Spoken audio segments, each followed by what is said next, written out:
हरे कृष्णा। प्रेम से बोलिए लक्ष्मी नारायण भगवान की जय हो। प्रिय भक्तजनों, आज आप सुनेंगे मोहिनी एकादशी व्रत की पारणा की कथा। भगवान श्री हरि विष्णु आपकी सभी मनोकामनाओं को पूर्ण करे और आपके व्रत का पूरा फल पुण्य आपको मिले। तो आज द्वादशी तिथि के दिन एकादशी व्रत का पालन किया जाएगा। श्री हरि विष्णु और तुलसी माता की पूजा जरूर करनी चाहिए और पूजा करते हुए 108 बार ओम नमो भगवती वासुदेवाय मंत्र का जाप करना चाहिए। एकादशी व्रत की कथा सुननी चाहिए। इसमें हमें एकादशी माता की कथा, राजा अमरीश की कथा और तुलसी माता की कथा को जरूर सुनना चाहिए। तो आइए शुरू करते हैं पहली कथा, राजा अमरीश की कथा।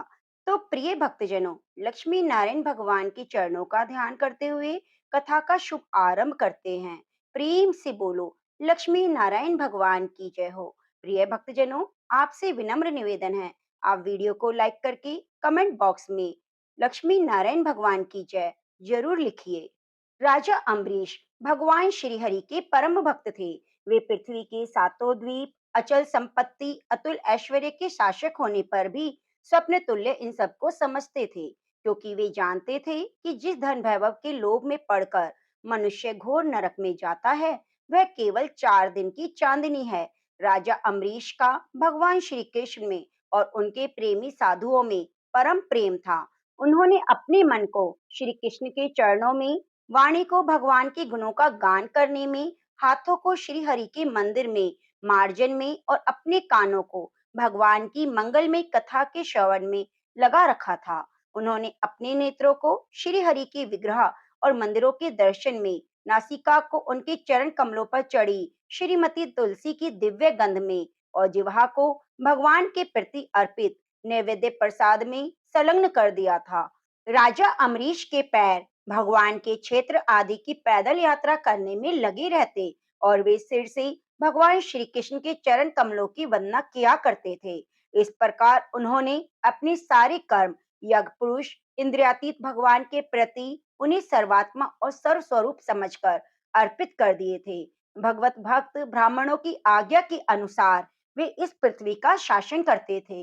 उन्होंने बड़ी बड़ी दक्षिणा वाले अनेकों अश्वमेध यज्ञ करके यज्ञाधिपति भगवान की आराधना की थी। उनकी प्रजा महात्माओं के द्वारा गाए हुए भगवान के उत्तम चरित्रों का बहुत सम्मान करती, किसी समय प्रेम से श्रवण करती और किसी समय उनका गान करती। इस प्रकार उनके राज्य में मनुष्य देवताओं के अत्यंत प्यारे स्वर्ग की इच्छा नहीं करते। एक बार उन्होंने अपनी पत्नी के साथ भगवान श्री कृष्ण की आराधना करने के लिए 1 वर्ष तक द्वादशी प्रधान एकादशी व्रत करने का नियम ग्रहण किया। व्रत की समाप्ति होने पर कार्तिक महीने में उन्होंने 3 रात का उपवास किया और एक दिन यमुना जी में स्नान करके भगवान श्री कृष्ण की पूजा की। उसके बाद पहले ब्राह्मणों को स्वादिष्ट और अत्यंत गुणकारी भोजन कराकर उन लोगों को घर के 60 करोड़ गोएं सुसज्जित करके भेज दी। जब ब्राह्मणों को सब कुछ मिल चुका, तब राजा ने उन लोगों से आज्ञा लेकर व्रत की पारण की तैयारी की। उसी समय शाप और वरदान देने में समर्थ स्वयं दुर्वासा जी उनके यहाँ अतिथि के रूप में पधारे। राजा अम्बरीश उन्हें देखते ही उठकर खड़े हो गए, आसन देकर बिठाया और विविध सामग्रियों से उनके चरणों में प्रणाम करके भोजन के लिए प्रार्थना की। दुर्वासा जी राजा अम्बरीश की प्रार्थना स्वीकार कर ली और इसके बाद स्वयं आवश्यक कर्मों से निवृत्त होने के लिए नदी तट पर चले गए। वे ब्रह्म का ध्यान करते हुए यमुना के पवित्र जल में स्नान करने लगे। इधर द्वादशी केवल घड़ी भर रह गई थी। धर्मज्ञ अम्बरीश ने धर्म संकट में पड़कर ब्राह्मणों के साथ परामर्श किया। उन्होंने कहा, ब्राह्मण देवताओं, ब्राह्मणों को बिना भोजन कराए स्वयं खा लेना और द्वादशी रहते पारणा ना करना दोनों ही दोष हैं। इसलिए इस समय जैसा करने में मेरी भलाई हो, मुझे पाप ना लगे, ऐसा काम करना चाहिए। तब ब्राह्मणों के साथ विचार करके उन्होंने कहा, ब्राह्मणों, श्रुतियों में ऐसा कहा गया है कि जल पी लेना भोजन करना भी है, नहीं भी करना है, इसलिए इस समय केवल जल से पारण किए लेता हूँ। ऐसा निश्चय करके मन ही मन भगवान का चिंतन करते हुए राजा अम्बरीश ने जल पी लिया और फिर दुर्वासा जी के आने की बाट देखने लगे। दुर्वासा जी आवश्यक कर्मों से निवृत्त होकर यमुना तट से लौट आए। जब राजा ने आगे बढ़कर उनका अभिनंदन किया, तब उन्होंने अनुमान से समझ लिया कि राजा ने पारणा कर ली है। उस समय दुर्वासा जी बहुत भूखे थे। वे क्रोध से थर-थर कांपने लगे। उन्होंने हाथ जोड़कर खड़े अम्बरीश से डांट कर कहा, अहो देखो तो सही, ये कितना क्रूर है। ये धन के मद में मतवाला हो रहा है। भगवान की भक्ति तो इसे छू तक नहीं गई। ये अपने को बड़ा समर्थ मानता है। आज इसने धर्म का उल्लंघन करके बड़ा अन्याय किया है। मैं इसका अतिथि होकर यहाँ आया हूँ, फिर भी मुझे खिलाए बिना इसने अपना व्रत पारण कर लिया। अच्छा देख, तुझे अभी इसका फल चखाता हूँ। यूं कहते कहते वे क्रोध से जल उठे। उन्होंने अपनी एक जटा उखाड़ी और अम्बरीश की ओर मारकर फेंकने के लिए राक्षसी उत्पन्न की। वह आग के समान जलती हुई हाथ में तलवार लेकर राजा अम्बरीश पर टूट पड़ी। परम पुरुष परमात्मा ने अपने सेवक की रक्षा के लिए पहले से ही सुदर्शन चक्र को नियुक्त कर दिया था। जैसे आग क्रोध से घुराते हुए सांप को भस्म कर देती है, वैसे ही चक्र ने दुर्वासा जी की कृत्या को जलाकर ढेर कर दिया।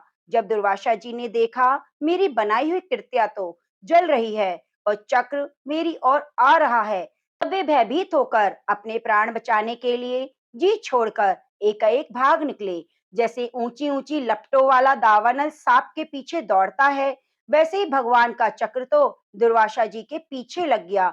तब दुर्वासा जी दिशा, आकाश, पृथ्वी, अतल बितल आदि नीचे के लोक, समुद्र, लोकपाल और उनके द्वारा सुरक्षित लोक स्वर्ग तक में गए। परंतु जहां जहां वे गए, वहीं वहीं तेज वाला सुदर्शन चक्र उनके पीछे लगा रहा। जब उन्हें कहीं भी कोई रक्षक ना मिला और वे डर गए, तो वे अपनी जान बचाने के लिए देव शिरोमणि ब्रह्मा जी के पास गए और बोले, ब्रह्मा जी, आप स्वयंभू हैं। भगवान के इस तेजोमय चक्र से मेरी रक्षा कीजिए। ब्रह्मा जी ने कहा, दुर्वासा जी, मैं शंकर जी, दक्ष, भृगु आदि प्रजापति, भूतेश्वर आदि सब जिनके बनाए नियमों में बंधे हैं, जिनकी आज्ञा शिरोधार्य करके हम लोग संसार का हित करते हैं, उनके भक्त के द्रोही को बचाने में हम समर्थ नहीं। तब ब्रह्मा जी ने इस प्रकार दुर्वासा को निराश कर दिया। तब भगवान के चक्र से संतप्त होकर वे कैलाशवासी शंकर भगवान की शरण में गए।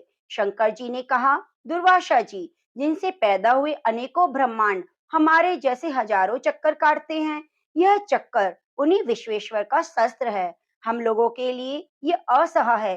तुम उन्हीं की शरण में जाओ, वे भगवान ही तुम्हारा मंगल करेंगे। निराश होकर दुर्वासा जी श्री हरि भगवान के परम धाम बैकुंठ की तरफ भागे। दुर्वासा जी भगवान के चक्र की आग से जल रहे थे। वे भगवान के चरणों में गिर पड़े। उन्होंने कहा, हे अच्युत, हे अनंत, आप संतों के एकमात्र इच्छित हैं।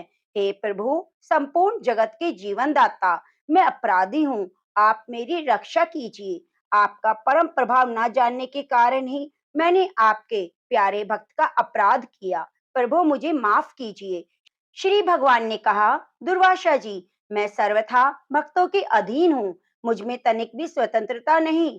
जो भक्त, स्त्री, पुत्र, गृह, गुरुजन, प्राण, धन, इहलोक है, परलोक, सबको छोड़कर केवल मेरी शरण में आ गए हैं, उन्हें छोड़ने का संकल्प भी मैं कैसे कर सकता हूँ। इसमें संदेह नहीं कि ब्राह्मणों के लिए तपस्या और विद्या परम कल्याण के साधन हैं, परंतु यदि ब्राह्मण अन्यायी हो जाए तो उन्हें दोनों को उल्टा फल देने लगते हैं। दुर्वासा जी, सुनिए, मैं आपको एक उपाय बताता हूँ, जिसका अनिष्ट करने से आपको इस विपत्ति में आना पड़ा। आप उसी के पास जाइए, उनसे क्षमा मांगिए, तब आपको शांति मिलेगी। सुदर्शन चक्र की ज्वाला से जलते हुए दुर्वासा लौटकर राजा अम्बरीश के पास आए। उन्होंने अत्यंत दुखी होकर राजा अम्बरीश के पैर पकड़ लिए। दुर्वासा की यह चेष्टा देखकर और चरण पकड़ने से लज्जित होकर राजा अम्बरीश भगवान के चक्र की स्तुति करने लगे। अम्बरीश ने कहा, हे प्रभु सुदर्शन, आप अग्नि स्वरूप हैं, भगवान के प्यारे हजार दांत वाले चक्रदेव, मैं आपको नमस्कार करता हूँ। समस्त अस्त्र शस्त्रों को नष्ट कर देने वाले पृथ्वी के रक्षक, आप इस ब्राह्मण की रक्षा कीजिए। आप कृपया करके हमारे कुल के भाग्योदय के लिए दुर्वासा जी का कल्याण कीजिए। हमारे ऊपर आपका महान अनुग्रह होगा यदि मैंने कुछ भी दान किया हो, यज्ञ किया हो, धर्म का पालन किया हो, यदि हमारे वंश के लोग ब्राह्मणों को ही अपना आराध्य देव समझते हो, तो दुर्वासा जी की जलन मिट जाए। भगवान समस्त गुणों के एकमात्र आश्रय स्थल हैं। यदि मैंने समस्त प्राणियों की आत्मा के रूप में उन्हें देखा हो, तो वे मुझ पर प्रसन्न हो, तो दुर्वासा जी के हृदय की सारी जलन मिट जाए। जब राजा अम्बरीश ने दुर्वासा जी को सब ओर से जलाने वाले भगवान के सुदर्शन चक्र की इस प्रकार स्तुति की, तब उनकी प्रार्थना से चक्र शांत हो गया। जब दुर्वासा चक्र की आग से मुक्त हो गए और उनका चित्त स्वस्थ हो गया, तब वे राजा अम्बरीश को अनेकानेक उत्तम आशीर्वाद देते हुए उनकी प्रशंसा करने लगे। दुर्वासा जी ने कहा, धन्य हैं, आज मैंने भगवान के प्रेमी भक्तों का महत्व देखा। राजन, मैंने आपका अपराध किया, फिर भी आप मेरे लिए मंगल कामना करते हैं। महाराज अम्बरीश, आपका हृदय करुणा भाव से परिपूर्ण है। अपने मेरे ऊपर महान अनुग्रह किया। अहो, आपने मेरे अपराध को भुलाकर मेरी रक्षा की। जब से दुर्वासा जी चक्र से जीवन रक्षा के लिए भाग रहे थे, तब से राजा अम्बरीश ने भोजन नहीं किया था। वे दुर्वासा जी के लौटने की बाट देख रहे थे। तब उन्होंने दुर्वासा जी के चरण पकड़ लिए और उन्हें प्रसन्न करके विधि पूर्वक भोजन कराया। दुर्वासा जी ने बहुत संतुष्ट होकर राजा अम्बरीश के गुणों की प्रशंसा की और उसके बाद अनुमति लेकर आकाश मार्ग से प्रस्थान किया। जब सुदर्शन चक्र से भयभीत होकर दुर्वासा जी भाग रहे थे, तब से लेकर उनके लौटने तक 1 वर्ष का समय बीत गया था। इतने दिनों तक राजा अम्बरीश उनके दर्शन की आकांक्षा से केवल जल पीकर रह रहे थे। दुर्वासा जी के जाने के बाद उनके भोजन से बचे हुए अत्यंत पवित्र अन्न को राजा ने सपरिवार ग्रहण किया।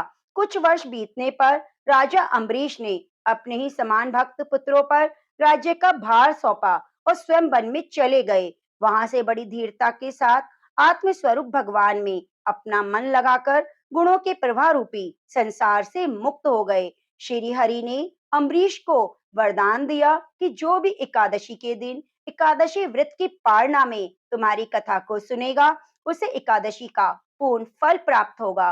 तो प्रेम से बोलिए, लक्ष्मीपति नारायण की जय हो, राजा अम्बरीश की जय हो, तुलसी सालिग्राम की जय हो। प्रिय भक्तजनों, अब रसपान करते हैं तुलसी माता की कथा, जो हमें जरूर सुननी चाहिए। एक परिवार में नंद भाभी रहती थी। ननंद अभी कुंवारी थी। वे तुलसी की बड़ी सेवा करती, पर भाभी को यह सब फूटी आंख न सुहाता। कभी कभी तो गुस्से में कहती, जब तेरा विवाह होगा तो तुलसी ही खाने को दूंगी, तुलसी तेरे दहेज में दूंगी। जब ननंद की शादी हुई, तो उसकी भाभी ने बारातियों के सामने तुलसी का गमला फोड़कर रख दिया। भगवान की कृपा से वह गमला स्वादिष्ट व्यंजनों में बदल गया। गहनों के बदले भाभी ने ननंद को तुलसी की मंजरी पहना दी, तो वह सोने के आभूषणों में बदल गई। वस्त्रों के स्थान पर तुलसी का जनेऊ रख दिया, तो वह रेशमी वस्त्रों में बदल गया। ससुराल में उसके दहेज के बारे में बहुत तारीफ हुई। इस पर भाभी को बहुत आश्चर्य हुआ और तुलसी की पूजा का महत्व समझ में आया। भाभी की एक लड़की थी। वह अपनी लड़की से कहती, तू भी तुलसी की सेवा किया कर, तुझे भी बुआ की तरह फल मिलेगा। पर लड़की का मन तुलसी की सेवा में ना लगता। लड़की के विवाह का समय आया, तो भाभी ने सोचा, जैसा व्यवहार मैंने अपनी ननद से किया, उसी के कारण उसे इज्जत मिली, क्यों न मैं अपनी लड़की के साथ वैसा ही करूं। उसने तुलसी का गमला फोड़कर बारातियों के सामने रखा, परंतु इस बार मिट्टी ही रही। मंजरी और पत्ते भी अपने ही रूप में रहे, जनेऊ ही रहा। सभी बाराती भाभी की बुराई करने लगे। ससुराल में सभी लड़की की बुराई कर रहे थे। भाभी ननंद को कभी घर नहीं बुलाती थी। भाई ने सोचा, मैं ही बहन से मिल आऊं। उसने अपनी इच्छा पत्नी को बताई और सौगात ले जाने के लिए कुछ मांगा। भाभी ने थैले में ज्वार भरकर कहा, और तो कुछ नहीं, यही ले जाओ। वह दुखी मन से चल दिया। भला बहन के घर कोई ज्वार लेकर आता है। बहन के नगर के समीप पहुंचकर उसने एक गौशाला देखी और अपना ज्वार का थैला वहां उलट दिया। तब गोपालक ने कहा, ए भाई, सोने मोती गाय के आगे क्यों डाल रहे हो? भाई ने उसको सारी बात बताई और सोने मोती लेकर प्रसन्न मन से बहन के घर गया। बहन बहुत खुश हुई। हे तुलसी माता, जैसे अपने उसकी बहन की लाज रखी, उसके घर में भंडारे भरे। ऐसी कहानी कहने वाले, सुनने वाले और हुंकारा भरने वाले के करना। कहानी अधूरी हो तो पूरी करना, पूरी हो तो मान रखना। प्रेम से बोलिए, एकादशी मैया की जय हो, तुलसी सालिग्राम की जय हो, माधव मास की जय हो। ये भक्तजनों, अब रसपान करते हैं मोहिनी एकादशी के दिन सुनी जाने वाली पवित्र और दुर्लभ कथा। धर्मराज युधिष्ठिर कहने लगे, हे कृष्ण, बैसाख मास के शुक्ल पक्ष की एकादशी का क्या नाम है? उसकी क्या कथा है? इस व्रत की क्या विधि है? यह सब विस्तार पूर्वक बताइए। श्री कृष्ण कहने लगे, हे धर्मराज, मैं आपसे एक कथा कहता हूँ जिसे महर्षि वशिष्ठ जी ने श्री राम से कहा था। एक समय श्री राम बोले, हे गुरुदेव, कोई ऐसा व्रत बताइए जिससे समस्त पाप और दुख का नाश हो जाए। मैंने सीता जी के वियोग में बहुत दुख भोगे हैं। महर्षि वशिष्ठ बोले, हे राम, आपने बहुत सुंदर प्रश्न किया है।